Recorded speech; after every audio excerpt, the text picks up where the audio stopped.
Zotit që jemi bashk. Javën që vjen do të kemi Krishtlindjen. Kështu që kemi përgatitur ftesat, ja ku I kemi, besoj se aty në fund në daljet e korridori I keni ftesat. Do të kemi në orën 10 shërbesën e madhe të Krishtlindjes. Do të ftojmë shumë njerëz, do të predikojmë Ungjillin, e shfrytëzojmë si një rast, si një mundësi shumë të mirë. Ju lutemi për atë, secili prej nesh të ketë mundësi të ftojë dikë, do të ishte shumë mirë. Edhe ne që jemi anëtar të kishës vim rregullisht në rast se mund të kemi vende për ata një herë edhe ne pastaj shohim vende bosh edhe mund të ulemi. Do të ishte gjë e mirë në fakt. Mbasditë do të kemi atë takimin festiv, familjar siç bëjmë zakonisht në orën 5:30, ku grupet e shërbimit po përgatisin diçka të veçantë inkurajuese. Edhe mezi presim atë kohë. Po përveç shërbesave që ne kemi, le ta shfrytëzojmë këtë fundvit, ashtu siç themi gjithmonë si një mundësi që njerëzit të dëgjojnë Krishtin nga goja jonë, sepse prandaj jemi këtu që të fitojmë njerëz për Krishtin, është bekimi më I madh që kemi. Dakor, edhe kjo javë që vjen tani, nëse mund të mbani lutje, grupet e shërbimit do të kenë aktivitete të ndryshme që do të zhvillojnë. Me rastin e Krishtlindjes do të ketë shumë njerëz ftuar, në fakt përveç kësaj do të ndajmë ftesa edhe shumë gjëra të tjera, por ju lutemi për këtë kohë. Është një bekim I madh, sidomos për familjarët që I kemi afër, por edhe për njerëzit e tjerë me cilët jetojmë dhe kalojmë kohë. Edhe të tjerë gjithashtu që Zoti I vën në shtegun ton, kanë nevojë të dëgjojnë për Krishtin.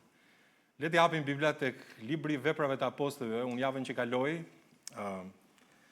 pata këtë lloj, le të them, impresioni për atë që do të shohim sot, sepse Zoti më troi që vëmendjen në këtë pasazh të shkrimit që pam edhe javën që kaloi, por në këndvështrimin e misionit. Edhe fakti që do të kemi dhe Krishtlindjen javën që vjen, por edhe me këtë lloj syri që ne kemi një fokus përpara, kemi një mision përpara. Sot do të flasim pikërisht për misionin e kishës.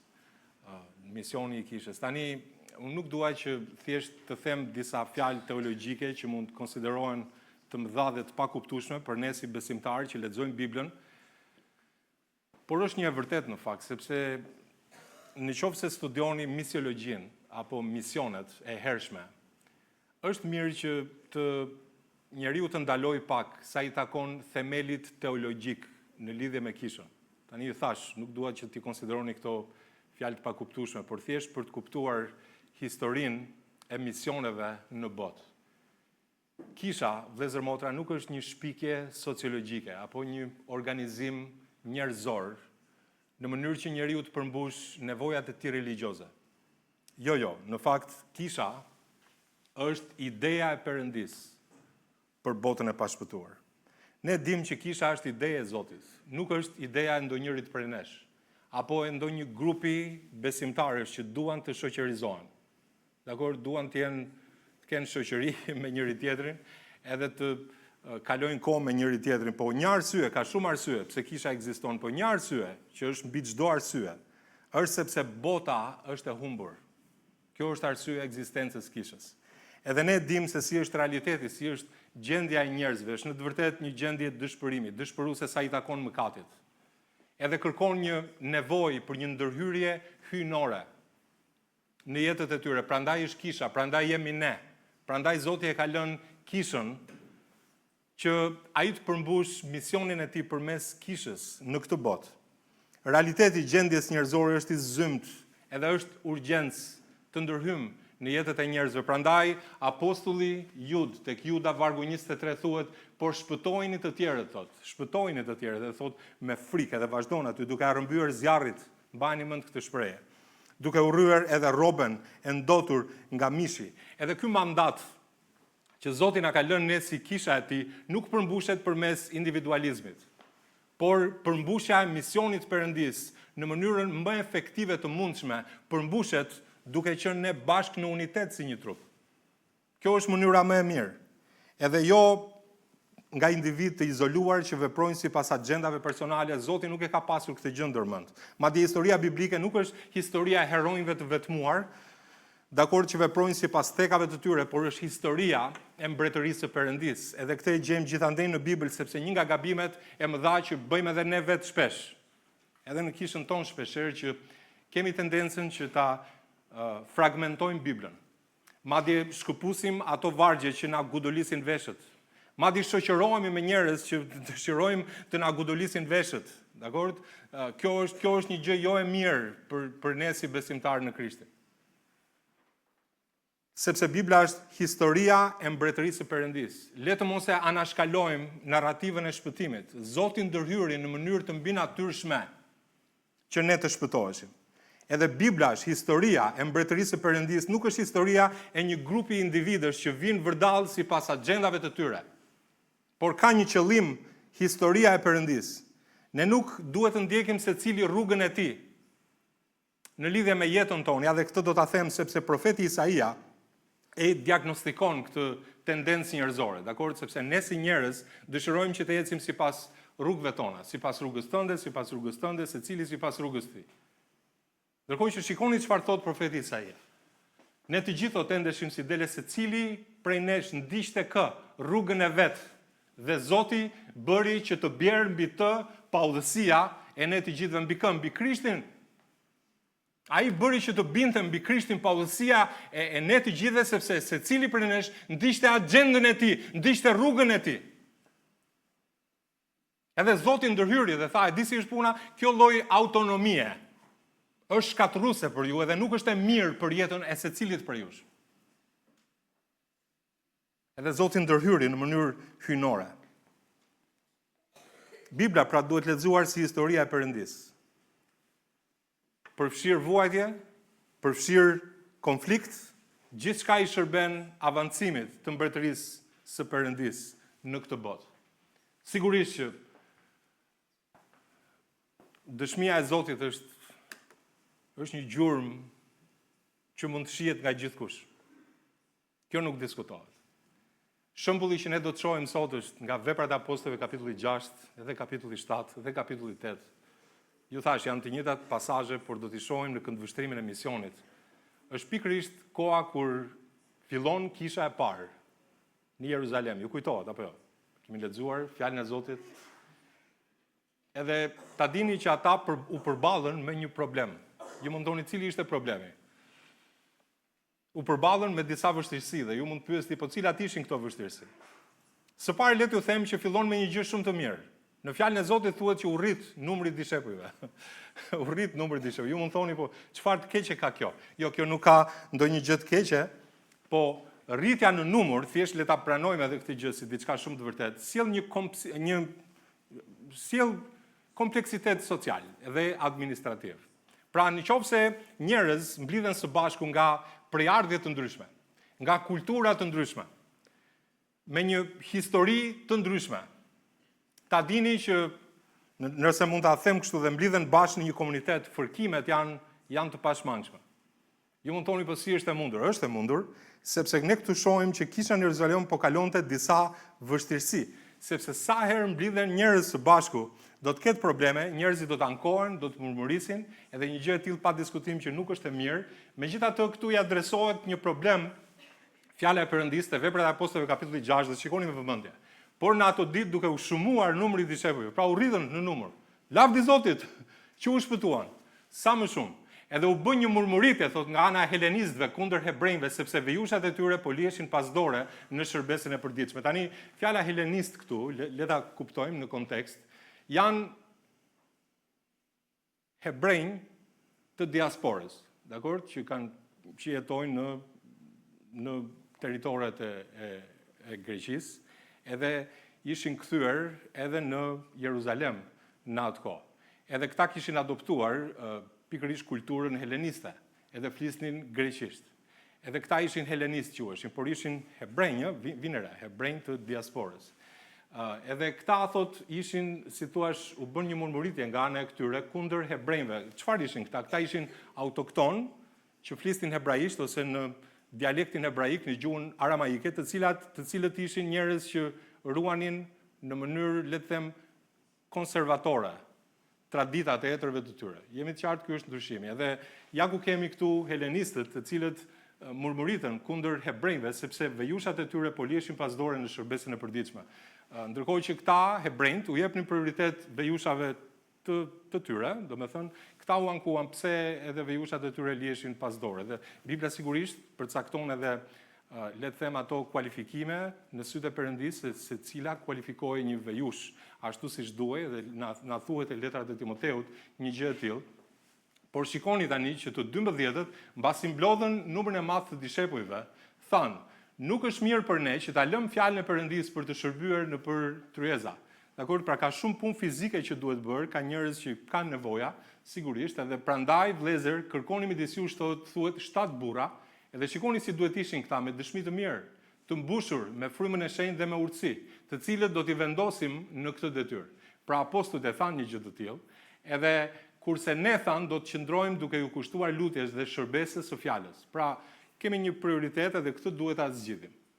Ne duhet i kushtohemi shërbesës së fjalës, duhet i kushtohemi lutjes. Edhe thot ky propozim i pëlqeu gjithë shumicës dhe zgjodhen, shikoni pak me vëmendje, Stefanin, edhe thuhet këtu interesante, thuhet një burr plot besim dhe frymë të shenjtë.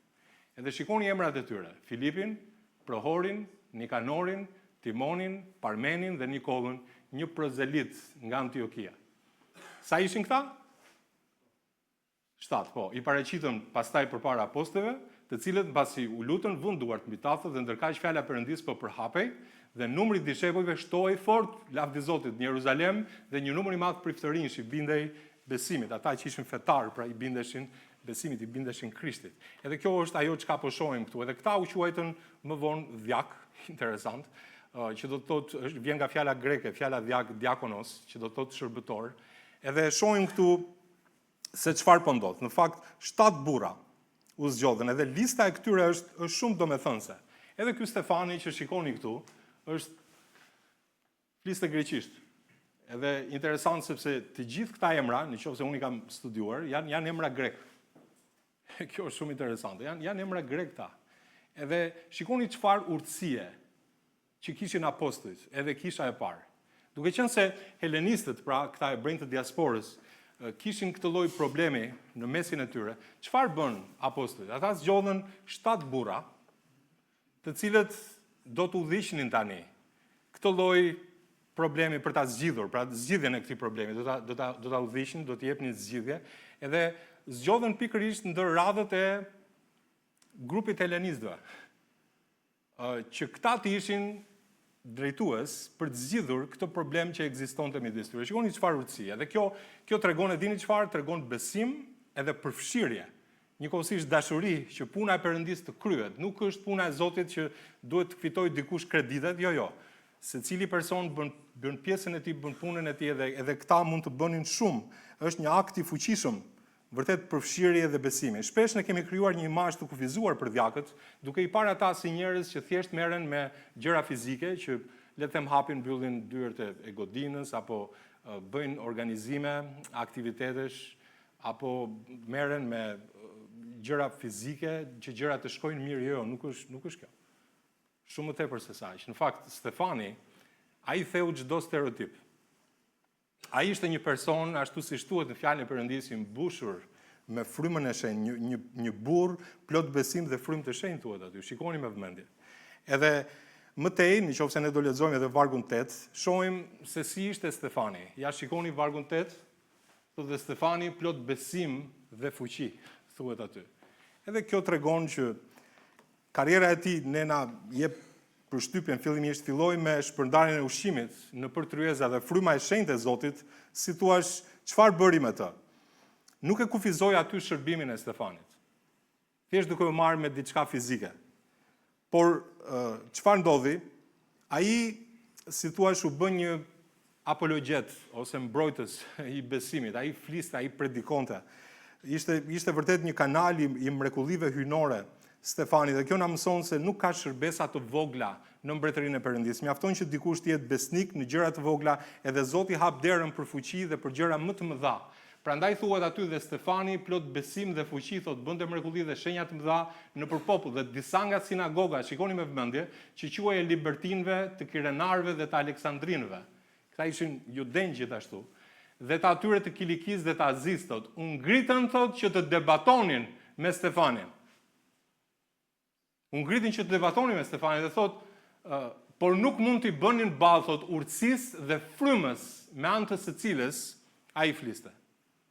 Interesante, Stefani çfarë lloj urtësie që kishte, edhe atëherë nxitën, vinë re çfarë bën këta, nxitën disa burrat, thoshin, ne e kemi dëgjuar duke folur fjalë blasfemie kundër Mojsiut dhe Perëndis. Këta po akuzonin Stefanin tani dhe thot, dhe ngacmuan popullin pleq dhe skribët dhe u afruan, e kapën dhe e prun te Sinedri. Pra çfarë bën? E morën Stefanin dhe e çuan tek Sinedri. Dhe vund dëshmitar të rrem që thoshin ky njeri nuk pushon se folur fjalë blasfemie kundër këtij vendi të shenjtë dhe kundër ligjit. Pra çfarë bënin këta? Këta thoshin që ky njeri Stefani flet kundër ligjit. Ky madje thot që Jezu Krishti ka ardhur për të shkatruar tempullin. Edhe shikoni, thuhet e kemi dëgjuar në fakt duke thënë se ky Jezusi Nazareasi do ta prish këtë vend dhe do të ndryshojë zakonet që na ka lënë Mojsiu. Pra këta si thua e nxorën problemin e tyre, që problemi i tyre ishte ky që kishte kapur nervin Stefani me të folurit e tij, nervin e këtyre të krenarisë kombëtare të këtyre njerëzve, sepse në të vërtetë ligji, edhe e them këtë gjë sepse kjo ishte e vërtet, ligji dhe vendi i tyre, toka, tempulli, ishin dy kolona shumë të rëndësishme, mbi cilat ata e zhvillonin jetën e tyre dhe fenë e tyre, judenjt. Kështu që shikoni, vendi thuhet dhe ligji. Vendi i tyre edhe ligji, edhe shkonin deri te tempulli sepse kemi në kontekst edhe në vijimësi dëshirën e judenjve. Edhe vazhdojmë edhe lexojmë aty dhe thot, e kemi dëgjuar në fakt duke thënë se ky Jezusi Nazareasi do të prish këtë vend, do të ndryshojë zakonet që na ka lënë Mojsiu, dhe të gjithë ata që rrinin në Sinedër i ngulën syt në të dhe pan fytyrën e tij, po si fytyrë engjëlli. Sa e bukur që është kjo kur e lexon, sepse ky detaj nuk është poetik. Në fakt është thellësisht teologjik. Pse e them një gjë të tillë? E them sepse fytyra e një engjëlli është një fytyrë, në fjalën e Zotit e gjeni këtë, që ka një dukje, një lloj rrezatimi, një lloj shkëlqimi, edhe shumë komentues të Biblës e lidhin këtë me Mojsiun, nëse ju kujtohet, kur ai ishte në mal dhe zbriti nga mali, edhe fytyra e tij çfarë? Si ishte? Një fytyrë që shkëlqente, rrezulluese, thuhet në fjalën e Zotit. Interesante një gjë e tillë. Në vërtet, fytyra e Stefanit ishte ashtu. Edhe lavdia e Zotit, Mojsiu kishte qenë në kontakt me Zotin, amen? Edhe fytyra e tij shkëlqente për shkak të lavdisë së Perëndis. Lavdia e Zotit shkëlqen, është kështu? Lavdia e Zotit shkëlqen. Edhe e dini çfarë po bënte Zoti përmes fytyrës së Stefanit në sytë e atyre njerëzve, apo ai po u jepte atyre një dëshmi vizuale. Vërtet, një dëshmi vizuale që Stefani nuk është armiku i Mojsiut, por është ndjekësi i Mojsiut. Edhe këtu është bukuria e kësaj. Stefani po ju tregonte atyre njerëzve me anë të dëshmisë së tij, si fytyra e një engjëlli, po them. Vërtet e bukur, e pafajshme, dallonte. Interesante. U tregonte atyre njerëzve që lavdia e Zotit nuk qëndron vetëm e fshehur në një tempull fizik, ashtu si kundër do ta linin ata judenj, sepse lavdia e Zotit mbush tempullin. Amen, edhe kjo është e vërtet. Por lavdia e Zotit banon gjithashtu brenda një njeriu që ka frymën e shenjtë sot. Këtë duhet kuptoni. Lavdia e Zotit banon brenda një njeriu që ka frymën e shenjtë sot, dhe si quhen besimtarët sot, si quhet trupi i tyre. Tempulli i kujt? I frymës, amen? Letra e parë e Korintesve. Kështu që Zotin mos e kufizoni vetëm në një tempull fizik. Zoti është sovran. Amen? Ai është i lirë, Zoti, nuk mund ta fusim ne në kornizat tona. Edhe Stefani po ju a bënte të qartë një gjë të tillë këtyre njerëzve, mirë po fytyra që shkëlqen e dëshmitarit të mbushur me frymë nuk u sjell kundërshtarëve të Ungjillit, ndonjë le ta them kështu, nuk u sjell një lloj vetë dënimi, dakord, për shkak të ndërgjegjes, ja, për shembull sepse Zoti po na komunikon diçka, por shohim aty që këta njerëz, interesante, këta njerëz, ashtu si thuhet këtu, më poshtë, nëse i lexoni vargjet, ata donin ta vrisnin Stefanin. Pra ne do të prisnim për shkakun që një pamje e tillë do të sillte pendes Jo, shohim një reagim tjetër, ata u turbuan. Ata u turbuan fare. Sjell turbim. Edhe të bën çudi sepse disa gjëra të rënda po ndodhin këtu. Stefani pasi mori emrin e një djaku, filloi karrierën e tij si një djak, nëse mund ta them kështu, duke u akuzuar për blasfemi. Kjo gjë ndodhi. Edhe çfarë bën ata? E nxorën përpara Sinedrit. Edhe në fakt kapitulli 7 është një kapitull i gjatë. Edhe Zoti ka një arsye pse e ka lënë ato kapitull aty. Te Veprat e Apostujve kapitulli 7 nuk dua që të heq vëmendjen tuaj, sepse kjo është me të vërtetë e rëndësishme. Te Veprat e Apostujve kapitulli 7, Stefani merr historinë duke treguar që nga Abrahami edhe fillon edhe i çon gjatë gjithë historisë deri te Krishti. Edhe shumë historian, patjetër besimtar, e kanë quajtur këtë si predikimi i Stefanit. Një predikim vërtet i jashtëzakonshëm. Por në fakt më lejoni të bëj një parantezë këtu.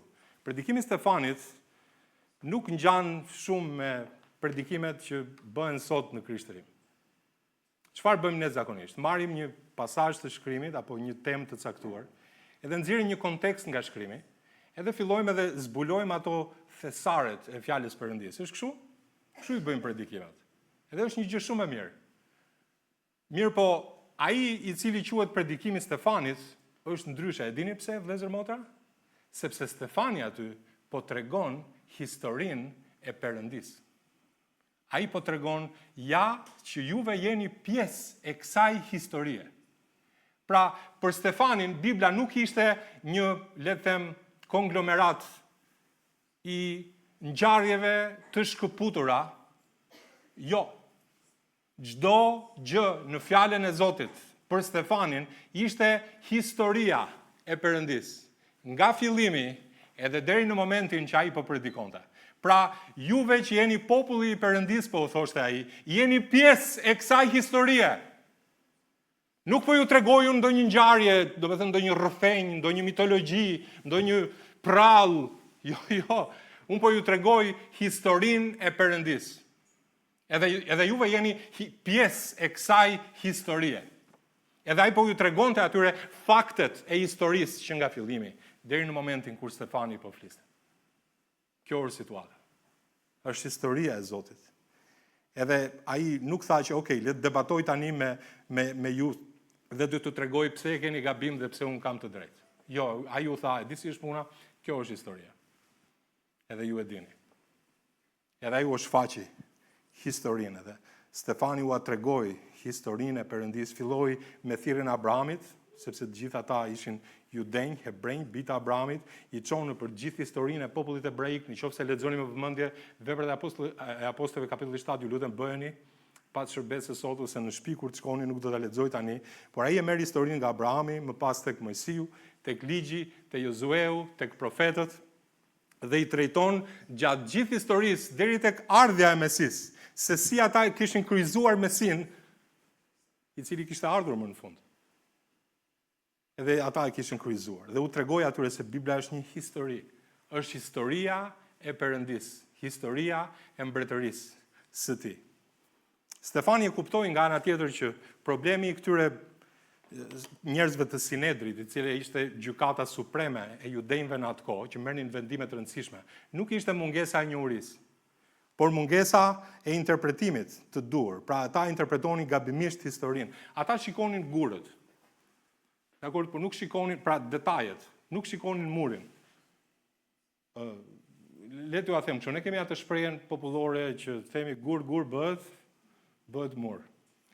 Edhe të shikosh detajet është një gjë e mirë, po zakonisht kur janë godina të bukura ose vepra arkitektonike, domethënë është një gjë të shikosh detajin, edhe një gjë tjetër pastaj të tërhiqesh mbrapa dhe të shikosh gjithë panoramën, gjithë tablon. Të shikosh ndërtesën, murin të gjithë. Jo thjesht gur mbi gur, që është një gjë shumë e mirë, apo jo sepse një ndërtesë e bukur bëhet nga gjëra detaje, pra edhe kështu formohet gjithë ajo gjë e madhe, gjë e bukur. Edhe Stefani i ftoi ata të shikonin gjithë tablon, duke treguar që e di si është puna, Jezusi, po thoshte ai, nuk është një devijim i historisë së popullit të Perëndisë. Por është kulmi I kësaj historie. Ju që e quani një devijim, edhe ai mori të gjithë që nga Abrahami, i çoi ata në përhistori dhe Krishti është pjesë e kësaj. Shikoni gjithë tablon, është puna, vepra e Perëndis, që ai do t'i sillte njerëzit deri këtu. Shikoni gjithë tablon. Sa e mrekullueshme që ishte kjo gjë në fakt. Historia e Perëndis. Ata mendonin për jetën individuale të njerëzve gjatë historisë, por po humbisnin pamjen e plot. Dhe Stefani thotë, dëgjoj se kështu ka ndodhur me ju. Ju keni refuzuar Jozefin, keni refuzuar Mojsiun, keni persekutuar profetët, edhe ai konkludon me një varg i cili është me të vërtetë i rënd për veshët e judenjve. Ta lexoj pak të vargun, nuk e kam këtu. Thuhet, o qafë fort. Shikoni me vëmendje. O qafë fort dhe me zemër e vesh të pareth prerë, ju gjithnjë kundërshtoni frymën e shenjtë si etrit tuaj, ashtu po bëni edhe ju. Edhe thot, juve ishit ata që e kryqëzua të drejtin. Krishtin pra, duke përmbushur kështu modelin historik të rebelimit, dhe Stefani në fund të këtij kapitulli, ai do të goditej me gur për arsyen e vetme, që ai ishte një besimtar i Jezu Krishtit. Kjo është historia. Edhe ai do të vritej, një drejtues hebre, një nga brilantët e asaj kohe, Sauli, për cilin e folim javën që kaloi. Ky njeri miratoi vrasjen e Stefanit, ky nxiste njerëz që të persekutonin kishën. Edhe në këtë moment ai kishte miratuar vrasjen e Stefanit, thuhet në fjalën e Perëndis. Vërtet nuk mori gur fizikisht edhe të hidhte ato mbi Stefanin, jo, por nxiste. Ishte miratues. E ndërkohë që gjaku Stefanit po përhapej dhe kockat e tij po thyeshin. Stefani më në fund vdiq, por pare se kjo të ndodhte, ai ra në gjunjë, thuhet në vargun 60 të kapitullit 7. Dhe thirri me zë të lartë, shikoni fjalët e Stefanit, o Zot, mos u angarko atyre këtë mëkat.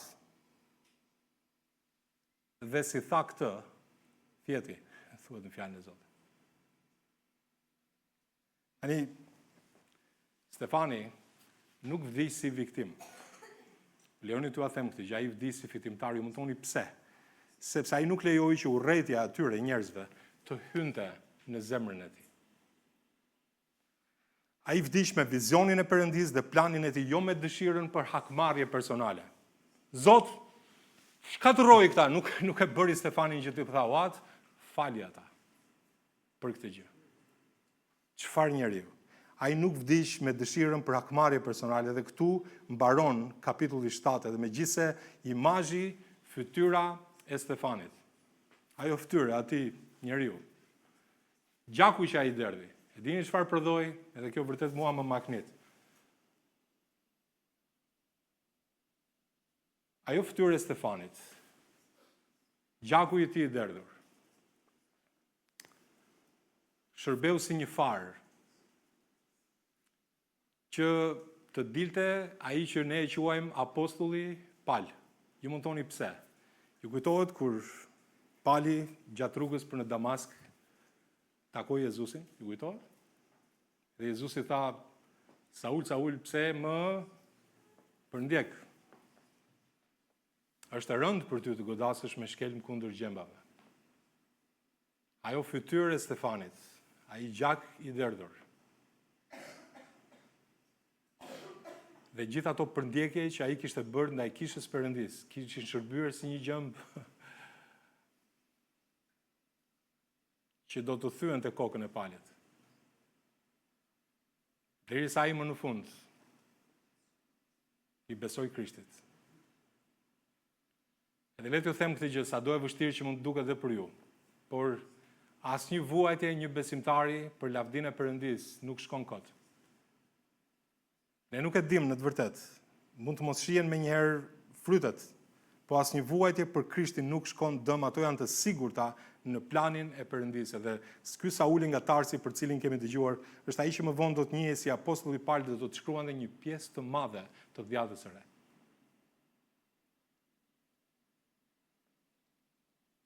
Çfarë mësojmë nga i gjithë kjo? Edhe ja me këtë do ta mbyllim me pikën e fundit. Vëllezër motra, jo të gjithë ne, besimtarët e kohës së sotme, kalojmë në për ato lloj persekutimi dhe përndjekje, për shembull që kaloi Stefani. E dim, gjatë historisë kishës ka pasur martir të besimit. Ashtu siç ndodh edhe në ditët që ne jetojmë sot, do të flas për këtë gjë në fund predikimit sot. Nuk diskutohet. Por ndoshta shumë besimtarëve në kohën e sotme nuk do t'ju duhet të jenë martir për besimin, siç i ndodhi Stefanit. Ndoshta. Dikujt mund të ndodh, ashtu siç ndodh sot në botë, ka vende që një gjë e tillë ndodh. Por le ta marr këtë gjë si një zbatim për jetën tonë, duke lidhur me realitetin ku ne jetojmë sot, edhe kjo është me të vërtetë diçka e rëndësishme për ta kuptuar. Megjithëse nuk paraqëllon ndonjëherë, po dhe mund të ndodhë, ndoshta ju ka ndodhur, nuk e di, edhe këtu në sallë. Ju ka ndodhur ndonjëherë për shembull që ka ndodhur një aksident edhe ju keni qenë aty afër edhe keni aksident me makinë, po them, edhe keni qenë aty afër edhe keni ndihmuar që shoferi apo ndonjë nga pasagerët që është i dëmtuar, ti keni ndihmuar, ndoshta u keni hapur derën e makinës, nuk e di. Ose ndoshta keni qenë në det edhe keni shpëtuar dikën nga mbytyja apo nga rreziku për mbytyje. Unë nuk e di, dhe mund të ketë tu në sallë. Mbase ju ka qelluar ndoshta jo, ose keni shpëtuar dikën nga zjarri, për shembull, nuk e di. Ndoshta jo ka mundësi jo, por mund t'ju ndodhë një ditë. Nuk e dim se çfarë na pret përpara, se dim një gjë të tillë. Po le t'ju them këtë shumë e rëndësishme, ne jemi rrethuar me njerëz që punojnë me ne, që janë në shkollë me ne, njerëz që i kemi familjar, të afërm, kolegë pune, apo dhe njerëz me cilët kemi kontakte, edhe kalojmë kohë çdo ditë, sido që të jetë. Tani, ata ne duhet t'ja rrëmbejmë zjarrit, siç thot apostulli Jud. Dhe funksionon shumë mirë nëse bëjmë një gjë të tillë të gjithë së bashku, prandaj ekziston kisha. Vërtet ndoshta nga ana fizike kemi shpëtuar dikë, por të gjithë njerëzit që ne kemi rreth e rrotull nesh, ne duhet t'i shpëtojmë sipërmes zjarrit. T'ja nxjerrim zjarrit, sepse zjarri i dënimit po vjen. Edhe ne kemi pasur në këtë vend njerëz trima edhe sot. Në fakt, në Shqipëri, jo vetëm ata që kanë dhënë jetën për çlirimin e vendit, siç kaluam festat e nëntorit, por edhe me sa mbaj mend unë, juve mund të jeni e mbani mend gjithashtu, por para disa vitesh kemi pasur njerëz për shkakun që kanë shkuar në mision me organizatën e Atlantikut të Veriut, apo jo diku, edhe dikush, unë kam ndërmend një emër, por nuk po them emër, i cili dha jetën në atë mision. Edhe me të vërtet, e them këtë gjë sepse ne jemi shumë mirë njohës për gjithë ata që kanë sakrifikuar jetën e tyre dhe kjo na kujton të gjithë ata punonjës të rendit, zjarfikës, apo edhe ata nga personeli ushtarak, të cilët janë në detyrë sot, të cilët, me të vërtet, të cilëve ndoshta nuk do t'u bjerë rasti, për shkak që t'japin jetën e tyre për dikë, por mund t'u bjerë. Po megjithëse mund të ketë nga ata që nuk do t'u bjerë ndonjëherë rasti, t'japin jetën e tyre për të shpëtuar jetën e dikujt, prapse ata njerëz e kanë marrë parasysh, këtë po them, e kanë marrë parasysh që të vënë në rrezik jetën e tyre për të shpëtuar jetën e dikujt tjetër.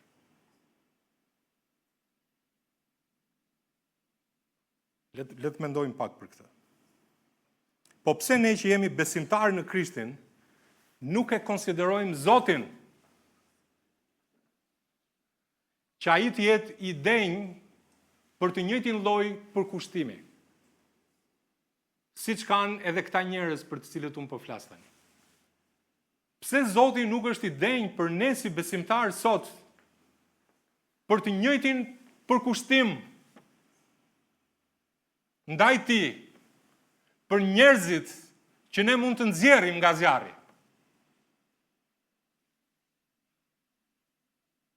Pse Zoti nuk është i denj?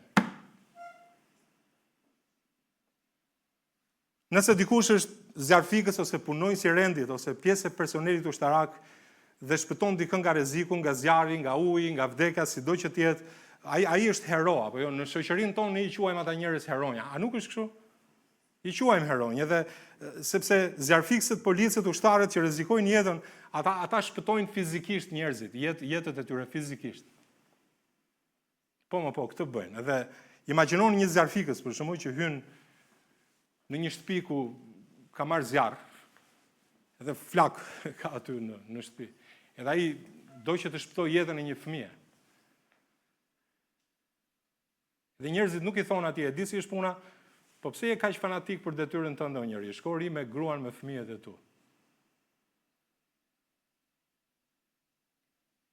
Përkundrazi, japim atij njeriu medalje trimërie, pse? Sepse ne vlerësojmë jetën fizike dhe kuptojmë se rreziku justifikohet nga qëllimi. Tani, nëse një besimtar në Krishtin, Zoti e drejton në një vend si Azia, për shembull, në ato vendet e vështira, në Turqi, apo në Afrikë, apo kudo gjetk, ku represioni fetar është i jashtëzakonshëm, edhe njerëzit sot në botë japin dhe jetën thjesht për shkak sepse janë të krishterë, siç ka ndodhur në Etiopi, apo në Sudan, apo në vende të tjera, edhe siç ndodh aktualisht, edhe në Siri. Pse njerëz të tillë që rrezikojnë jetën për të ndarë ungjillin e Zotit Jezu Krisht, ne i konsiderojmë të çuditshëm? Pse janë të çuditshëm njerëz të tillë? Pse rrezikojnë jetën kot? Pse nuk tregohet më i mençur? Dhe kjo tregon një krizë besimi në fakt. A besojmë ne që njerëzit pa Krishtin janë të humbur dhe po shkojnë drejt zjarrit të përjetshëm? Jo, le ta mendojmë kështu. Sepse ne shpeshherë jemi rahat në jetën tonë, por ta dimë që kisha e Zotit përndiqet sot në vende të tjera. Por shpëtojnë të tjerët me frikë duke arrëmbyer zjarrit, duke u rryer edhe rrobën e ndotur nga mishi. Duke arrëmbyer zjarrit, nëse shpëtimi i trupit, siç ndodhi me zjarfikësit që shpëtojnë njerëz që i nxjerrin nga zjarri fizikisht, nëse shpëtimi i trupit justifikon rrezikun e zjarfikësit, sa më shumë shpëtimi i shpirtit justifikon rrezikun e misionarit. Le ta mendojmë pak kështu, edhe si ka mundësi që ne si besimtarë i konsiderojmë të çuditshëm ata që vënë jetën e tyre në rrezik për shkak të ungjillit të Krishtit.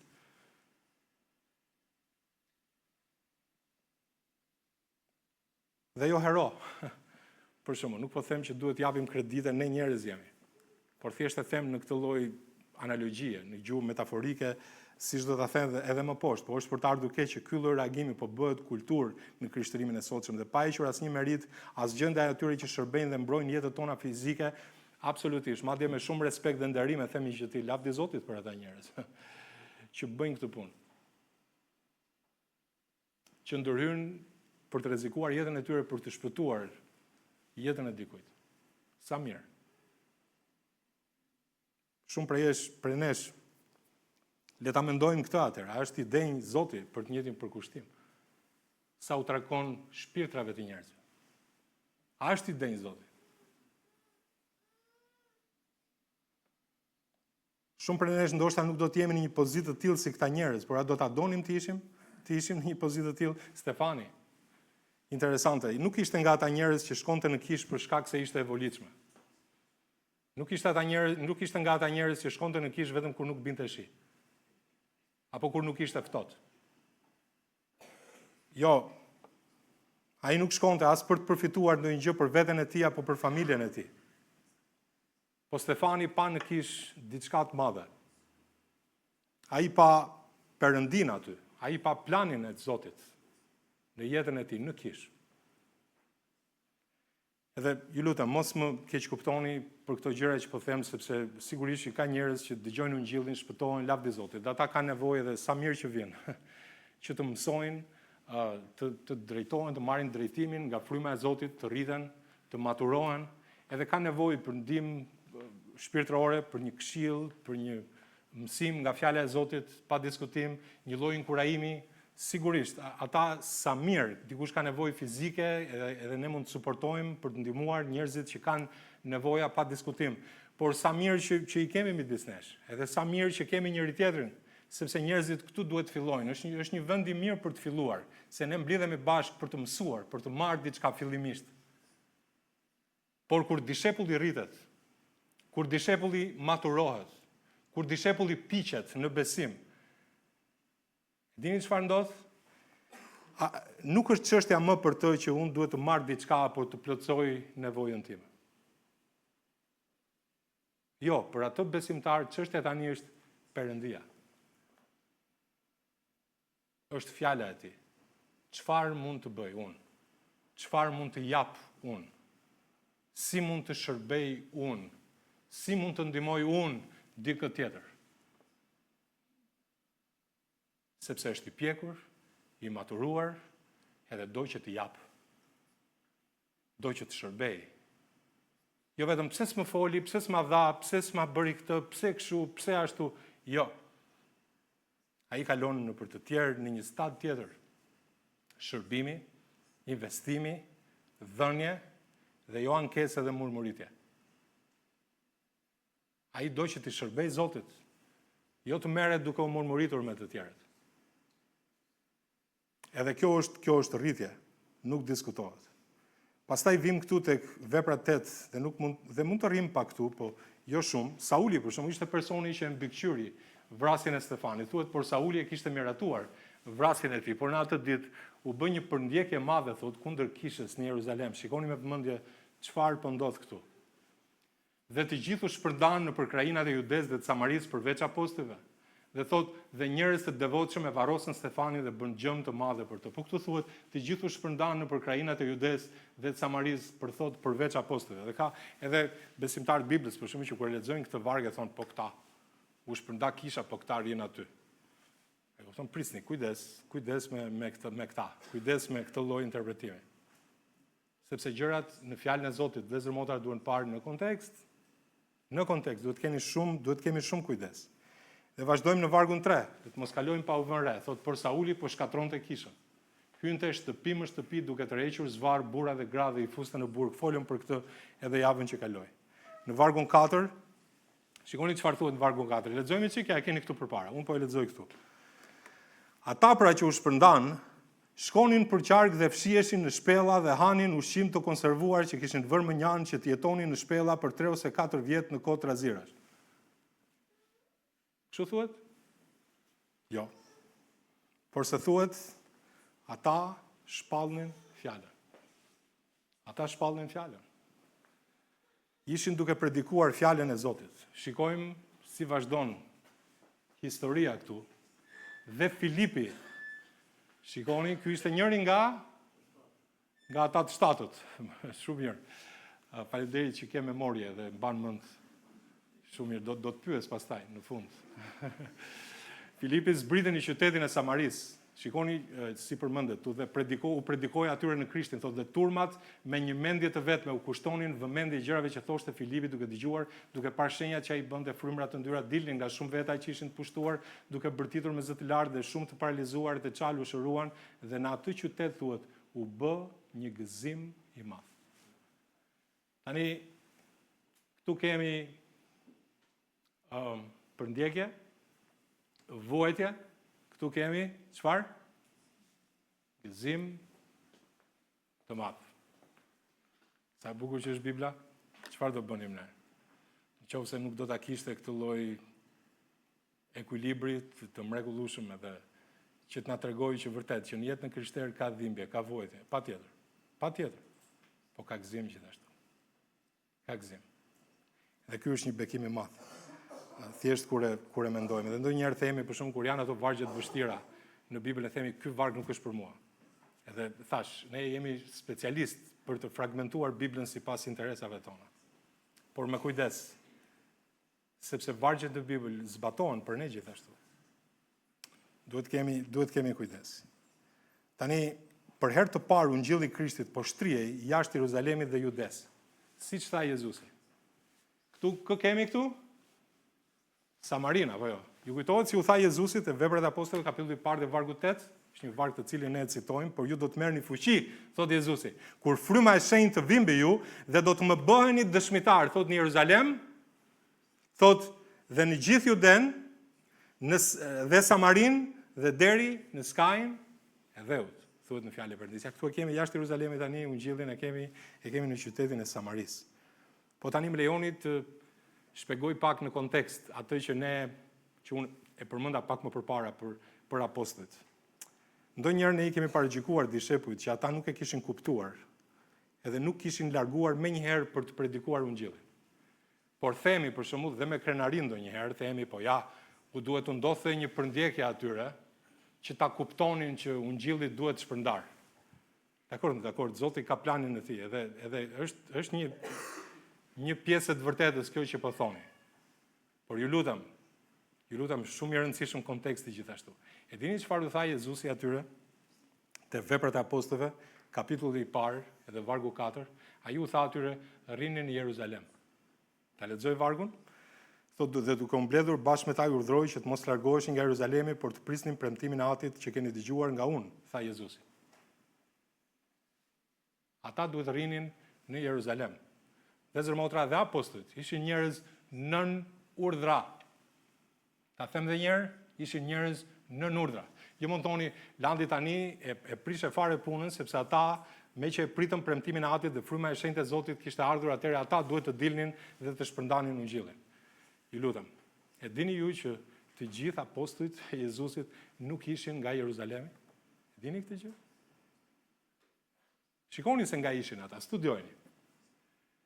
Jeruzalemi nuk ishte shtëpia e tyre. Ç'pun kishin ata në Jeruzalem? Ato duhet kishin ikur me kohë. As duhet pristin fare aty, duhet shkonin nëpër familjet e tyre. Larg Jeruzalemit, sepse nuk ishin nga Jeruzalemi. Jo.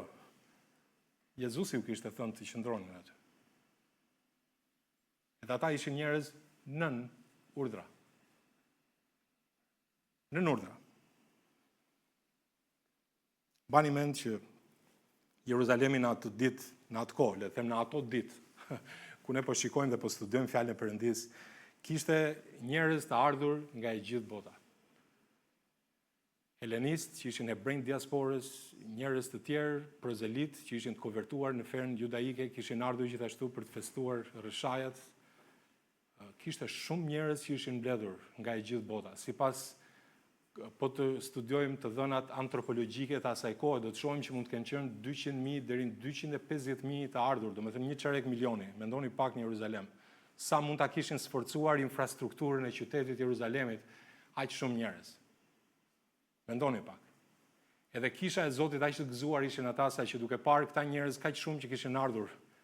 Edhe kishte kaluar ajo dita e rreshajave, shumë njerëz kishin marrë shpëtimin edhe në atë kohë në Jeruzalem nuk kishte bankomat, për shkak që ata mund të trisnin para, do të thënë edhe të shpenzonin për nevojat e tyre, edhe ishte kisha që po i suportonte dhe po i mbështeste. Edhe kishte për tyre që jepnin oferta të mëdha për të ndihmuar këta njerëz në nevojat që kishin, sepse ishin kaq të ngazëlluar, fryma e Zotit kishte ardhur tashmë midis tyre, mrekulli po ndodhnin, ishte rritur numri i madh i dishepujve, edhe kishte për tyre për besimtarëve që shisnin edhe pronat, dakor, për të ndihmuar, për të suportuar njerëzit e asaj kohe për nevojën që kishin në atë moment të kohës. Kështu na thuhet në fjalën e Perëndisë. Por kishte njerëz që thoshin çfarë duhet bëjmë? Çfarë duhet bëjmë? Çfarë drejtimi duhet i japim situatës? Edhe vërtet, le ta them këtë gjë si një parantezë, por nuk mund të bëhesh dishepull brenda ditës. Nuk vjen të bërit dishepull, thjesht duke ngritur dorën në një shërbes. Jo, vëllezër, motra kërkon kohë. Dishepujt duhet të mësojnë, duhet të rriten, duhet të maturohen. Është një gjë rritja dhe maturimi dhe një gjë tjetër është pastaj drejtimi i Zotit, ku ai të drejton për të punuar, për të shërbyer, për të shkuar.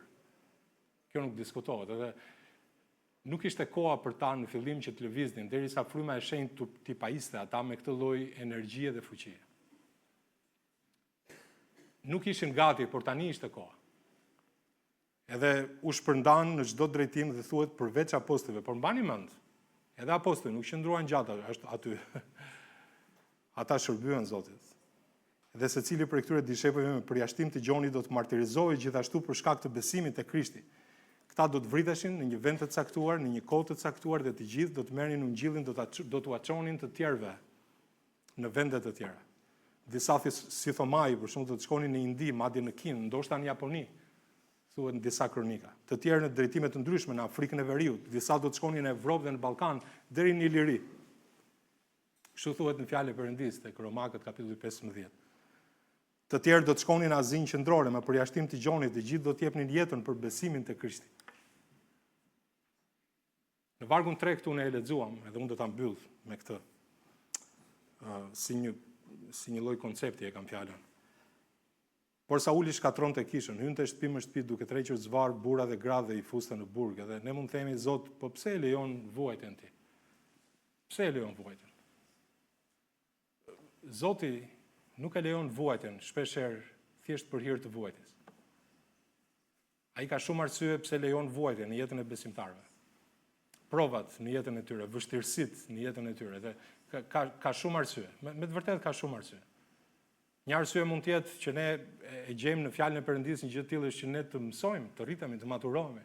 Zoti na përball me sfida të ndryshme që ne të marrim vendime të duhura, që të rritemi. Patjetër. Po e dini një arsye tjetër? Përveç asaj çka ne mund të përfitojmë në një sfidë apo një provë apo në një vështirësi apo në një vuajtje të madhe, dini një arsye tjetër? Një arsye tjetër pse ne vuajmë jo për hir të vuajtjes, por ne vuajmë për shkak të avancimit të mbretërisë së Perëndisë. Le ta them edhe këtë, për shkak të avancimit të mbretërisë së Perëndisë. Ky është një qëllim edhe më I madh. Zoti e lejon vuajtjen në jetën tonë për avancimin e mbretërisë së Tij, për përparimin e mbretërisë. Mbretëria e Zotit përhapet. Dhe shpesh Zoti përdor krizat për të na nxjerrë nga zona e rehatisë dhe për të na vendosur në vendin e misionit. I përdor këto gjëra në jetën tonë që të tjerët të shohin Krishtin në ne dhe të shpëtohen. Le ta them në gjuhë metaforike, t'ju a them këtë gjuhë metaforike. Vuajtja jon ka emrin e dikujt tjetër që është shkruar në këtë vuajtje. Vuajtja jon ka emrin e dikujt tjetër që është shkruar në jetën tonë ose në vuajtjen tonë. Ka emrin e dikujt tjetër. Ju mund thoni si ta dini gjë të tillë. Fjala e Zotit na e tregon. Në fakt letra 2 të Korintasve, Pali kishte kaluar një provë shumë të madhe në lidhje me jetën e tij. Edhe ai u thot besimtarëve në Korint, u thot, hey, nëse shtrëngoheni, nëse shtrëngohemi, është në numrin shumës, kjo ndodh për ngushëllimin dhe shpëtimin tuaj. Është pjesë e paketës. Shiko, që bëhet nëpërmjet durimit të atyre vuajtjeve, që vuajmë edhe ne. Nëse ngushëllohemi, kjo ndodh për ngushëllimin dhe shpëtimin tuaj. Shiko. Kështu thot fjala e Perëndisë. Shpeshherë në vuajtjen tënde është shkruar emri I dikujt.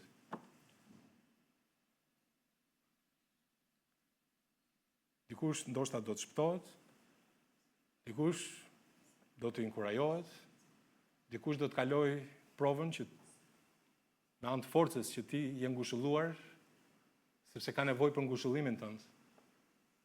Sepse Zoti të ka ngushëlluar ty. Që ai apo ajo ta kaloj këtë provë. Ja, kjo është e vërtetë. Kjo është e vërtetë. Pali thot ajo që po ndodh në jetën time është për ju. Është për ju. Do të ketë vuajtje, do të ketë gëzim gjithashtu. Do të ketë gëzim gjithashtu. Cili është misioni I Kishës Biblike Baptiste të Tiranës, misioni ynë, edhe le të mos shmangemi nga kjo e vërtet, të bëjmë dishepuj të Jezu Krishtit, që shërbejnë si antar të përgjegjshëm të Kishës lokale dhe që marrin pjesë në misionin e Perëndisë për botën. Ky është misioni që ne kemi. Fillon këtu, duhet të bëjmë dishepuj, të punojmë së bashku. Njerëzit që Zoti sjell në jetën tonë t'i çojmë në besim te Krishti. Prandaj është kisha, prandaj jemi ne të gjithë këtu. Dhe të gjithë së bashku mund ta bëjmë këtë punë shumë më mirë se sa të veçuar nga njëri tjetri në atë shtegun ton, në atë autonominë ton shkatruese. Dakor? Kujdes. Zoti prandaj vdiq që të na bashkoj. Amen? Jemi gjymtyr të trupit të tij. Dishepujt, çfarë bëjnë dishepujt? Dishepujt bëjnë dishepujt. Dishepujt bëjnë dishepujt. Dishepujt mblidhen së bashku. Asambleja. Kisha e Perëndis. Mbledhja mblidhet. Kuptimi i fjalës asambleja është mbledhje. Mbledhja mblidhet. Ne mblidhemi bashkë. Shërbejmë bashkë, japim bashkë, falim njëri tjetrin. Dini që kisha në atë kohë duhet të ushtronte faljen ndaj Saulit.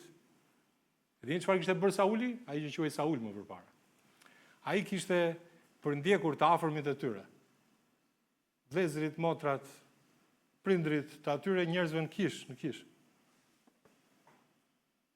Në mendimin e parë që do i shkonte dikush është t'ja tregoj unë qefi. Ata duhet të ushtronin falje ndaj palit. Sepse ata kishin një mision. Ata nuk ishin armiq të njëri tjetrit, por ishin bashk për shkak të gjakut të Krishtit. Bashk. Jo me agenda individuale, më pëlqen kjo, s'më pëlqen ajo, kjo kështu, kjo ashtu. Ata ishin bashk dhe merreshin të fokusuar me shpirtrat e njerëzve për të bërë dishepë.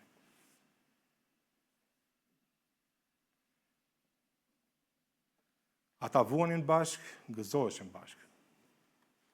Ja ku është fokusi dhe ne s'duhet të harrojmë gjë të tillë. Shkoni pra thotë dhe bëni dishepuj, thuhet në fjalën e Perëndis, të gjithë kombet. Tani fjala kombet këtu, fjala greke që përdoret është fjala ethnos, që do të thotë, ne kemi edhe në shqip fjalën etni, apo jo, etni, çfarë është etni? Etnia është një grup njerëzish të cilat kanë, le të them, një trashëgimi kulturore dhe shpirtërore të përbashkët. Në një shtet ka shumë etni. Shqipëria për shkak ka shumë etni.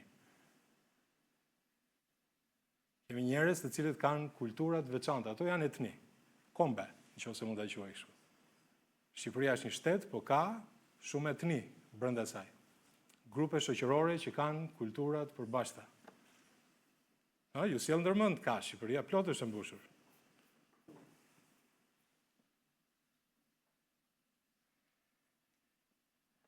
Edhe thot, duke i pagzuar në emër të Atit dhe të Birit dhe të Frymës Shenjtë, duke i mësuar të mbajnë të gjitha sa ju kam urdhëruar dhe ja unë jam me ju gjithë ditët deri në mbarim të botës. Amen. Amen, thot. Zemra e Zotit ka qenë për gjithë botën. Pagzimi, mësimi, lavdi i Zotit për ata që u pagzuan këtu, kemi dëgjuar dëshmi, dhe di shumë nxitse, shumë inkurajuese. Le t'ju them këtë gjë. Plani i Zotit është i veçantë për secilin, po vullneti i tij është i përbashkët për gjithë ne si kisha e tij. E vërtet, secili prej nesh është misionar në botën e tij. Zoti na ka caktuar në një vend, në punë, në shkollë, në familje, në fisin tuaj, të afërmit e secilit prej nesh, ne jemi misionar. Disa shërbejnë këtu, në kish, kjo është kisha biblike baptiste Tiranës. Lavdi i Zotit. Le të qëndrojmë këtu, në fushën e misionit. Bota është botë. Jemi misionar dhe lavdi i Zotit për gjithë secilin prej jush, që jeni aty ku Zoti ju ka mbjellë. Disa Zoti i dërgon diku gjetë, si Sazanin, Ariolin, Bertin, Fatmirin, dhe të tjerë. Lavdi i Zotit, edhe ata njësoj si ne janë. Njerëz, Zoti i drejton në një vend tjetër. Juve Zoti ju ka lënë këtu, lavdi i Zotit. Në qoftë se dikur Zoti ju drejton diku gjetë lavdi ati, po prapë bëjmë misionin e Perëndis të gjithë njerëzit janë nevojtarë kudo që të jenë. Amen? Kjo është një e vërtet. Gjithandej, njerëzit janë nevojtarë aty në lagjen tënde, në pallatin tënd. Je misionari i Zotit aty. Në punën tënde, në familjen tënde, tek të afërmit e tu. Jemi misionar kudo. Edhe prandaj Stefani kthehet dhe thotë, dhe më lejoni ta mbyll me këtë, vetëm me këtë pasazh do ta lexojmë këtë dhe ky është i fundit. Më lejoni t'ju kujtoj historinë e Perëndis. Dhe fillon me Abrahamin. Le të lexojmë këtë vargje do ta mbyll me këtë, thotë. Zoti tha Abramit, te Zanafilla 12, largohu nga vendi yt, nga të afërmit e tu, nga shtëpia e babait tënd, shko në vendin që do të tregoj unë prej teje, do të bëj një kom të madh, do të bekoj, do ta bëj të madh emrin tënd, dhe ti do të jesh një bekim dhe unë do të bekoj të gjithë ata që do të bekojnë, do të mallkoj ata që do të mallkojnë, edhe vjen re frazën e fundit tek vargu 3. Tek ti do të jenë të bekuara, thot, tër familjet e tokës. Te letra e Romakëve nuk dua të futem thellë këtu, por ne jemi një tip në shpëtimin ton si Abrahami, ku ai u shpëtua përmes besimit. Amen.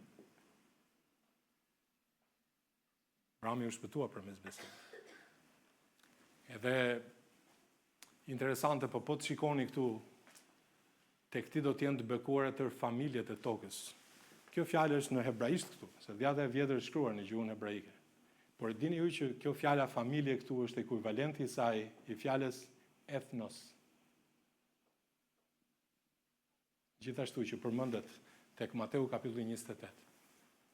Ai që dua të them është që Zoti e ka një plan.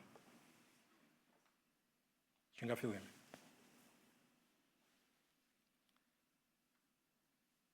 Dhe lavdi Zotit për Krishtin, që e bëri të mundur dhe për ne, që ne të bekojmë familje të tjera të tokës. Jo dini që të dielën që vjen kemi Krishtlindjen. Le ta shfrytëzojmë si një mundësi të mirë. Zot, unë dua të lutem, i themi atij për këtë person, për babin tim, për maman time, për vllajin tim, për motrën time. Lutje Zotit gjatë së javës. Lutje Zotit për kolegët e tu, për miqt, ata që ti i konsideron pranë. Cilëve ndoshta as u ke treguar që je besimtar ndoshta, ose mbase u ke treguar por e ke lënë me aq edhe. Të lutem lutu. Ndaj me ta, fol me ta. Nëse nuk e mundsi ftoj në kish. Lavdi Zotit në datën 21 të dielën që vjen, në orën 10. Mirë do ishte, ti ishim më përpara. Do të ndaj mungjilljen, edhe do të kenë një mundësi për të dëgjuar. Për dëgjuar për Krishtin. Kjo është dashuri, t'u japim atyre njerëzve. Lutemi për grupet e shërbimit gjatë kësaj jave, do të kenë mundësi që të ftojnë njerëz përsëri. Jo vetëm i ftojnë, por shkojnë dhe i marrin. Shkojnë aty, edhe ndajnë ungjillin. E kemi thënë në këtë kish, Bibla vërtet thotë shko, por edhe kur i sjellim shkojmë. I çojmë diku. Edhe si mund t'i marrim nëse nuk shkojmë? Po si mund t'i fitojmë ata nëse nuk shkojmë? Edhe kjo është ajo çka Zoti na ka vënë si një sfidë, që më tepër se sa vendodhja fizike është rehatia jonë. Të shkojmë. Kjo është ajo që i referohet Jezusi në fakt. Shkoni. Sepse njerëzit nevojtar janë aty te dera e pallatit tënd. Nuk duhet të bësh një 3 kilometra që të gjesh dikë. Në Tiranë të paktën, them. Po të ishim në ndonjë vend kështu të izoluar, mbase do t'ju duhet të ecni një 2-3 kilometra për të gjetur dikë. Por e ke ngjitur personin. E ke afër. Shko. Shko. Zoti le të marrë lavdi. Më lejoni t'ju tregoj diçka për Iranin, nga kisha në Iran. Sot kisha me rritjen më të shpejt në botë nuk gjendet në perëndimin e lirë, por në Iran, nëse nuk e dini.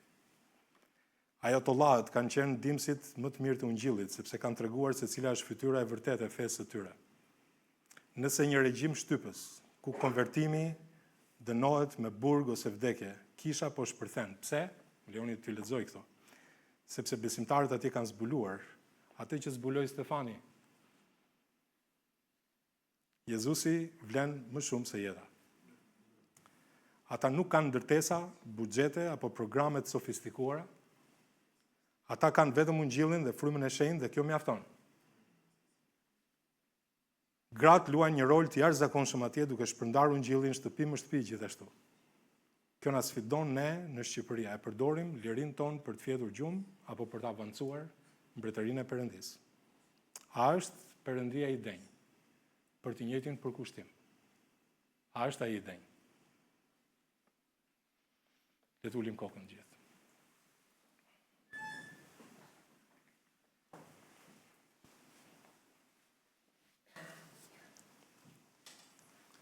Zoti po kërkon njerëz që pavarësisht ku jemi duke shërbyer, duke pastruar kishën, apo duke predikuar në rrugët e një të një vendi të rrezikshëm, nuk ka rëndësi ku është, ta bëjmë këtë me fytyrën e engjëllit, me një paqe dhe gëzim që bota nuk e shpjegon dot.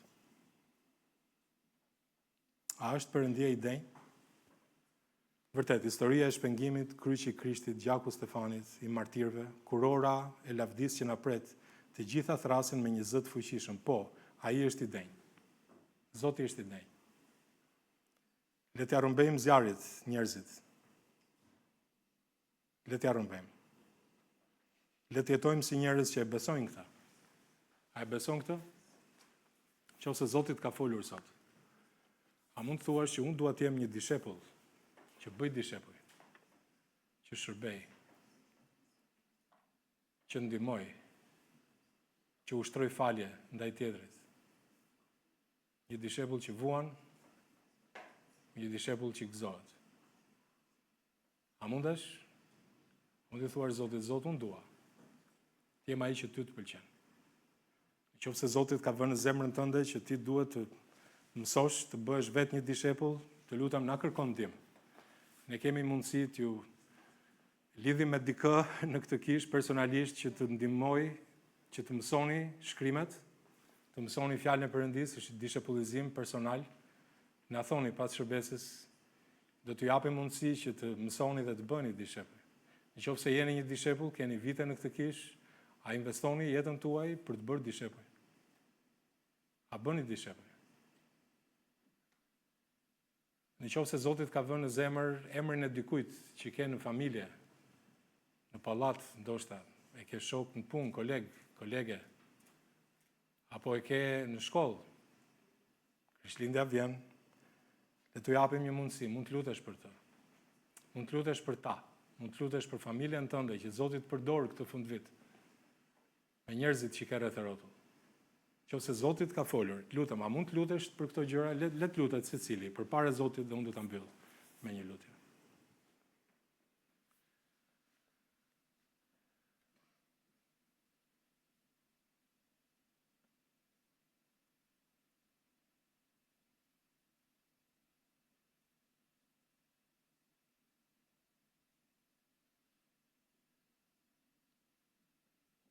O Ati dashur, faleminderit për të vërtetën tënde, faleminderit Zot për fjalën, faleminderit që na jep mundësi të njohim shkrimin edhe më shumë, Zot. Faleminderit që fryma e yt është drejtuesi, është mësuesi ynë. Dhe Zot, faleminderit që na ke vënë në këtë familje që të jemi shërbëtorë të tu. Faleminderit Zot për këtë gjë. Faleminderit që mund të menaxhojmë murmuritjet, më tepër të përfshihemi në misionin tënd. Faleminderit Zot që ti nuk pret nga ne që të bëhemi misionar profesionist, por le të bëjmë, thashë theme për ungjillin në vendin e punës, në shkollë, në lagje, në punë, le të tregojmë njerëzve historinë tënde, Zot. Ti na ke vendosur aty ku jemi me qëllim. Faleminderit Zot që mund të lutemi për ata që vuajnë, që kanë prova, që kanë sfida. Faleminderit që mund të lutemi për ata që përndiqen sot në vende si Irani, Kore, Veriut dhe Gjetk. Faleminderit Zot që kujtimi i tyre na ndihmon të mbajmë perspektivën e duhur për problemet tona të vogla. Për problemet tona minore, Zot. Faleminderit që na kujton që ne të bëjmë dishepull. Dhe Zot, faleminderit për vërtetën tënde. Na forco, Zot, na lidh më shumë me njëri tjetrin. Zot, na forco më shumë me ty. Kemi këtë lidhje të gjallë të vërtet, këtë marrëdhënie, Zot, me dëshirën e madhe për të njohur ty, Zot Jezus, edhe më shumë. Zot, na ndihmo që të jemi përçues të fjalës tënde, të misionit tënd, pavarësisht sa të vështira na duken këto fjalë. Pavarësisht sa të vështira na duken këto mesazhe nga fjala e Perëndisë. Faleminderit Zot sepse vërteta jote është e vërteta jote. Dhe Zot na nxit, na motivo që të shkëlqejmë dritën tënde, Zot, të mos mpaket besimi ynë, Zot, por në këtë kompleksitet social në cilin ne jetojmë sot, në këtë botë të pashpëtuar, në këtë errësirë, Zot, të sjellim rregullin tënd. dritën tënde, paqen tënde, gëzimin tënd. O Zot, faleminderit që ti erdhe në botë, drita e botës, për të na dhënë ne, o Zot, shkëlqimin tënd. Faleminderit për shkëlqimin e fytyrave të besimtarëve që kanë gëzimin tënd, që rezatojnë dritë, Zot, edhe që ti i përdor. Zot, na përdor të gjithëve. Të duam dhe lutem në emrin tënd, Zot Jezus. Amen.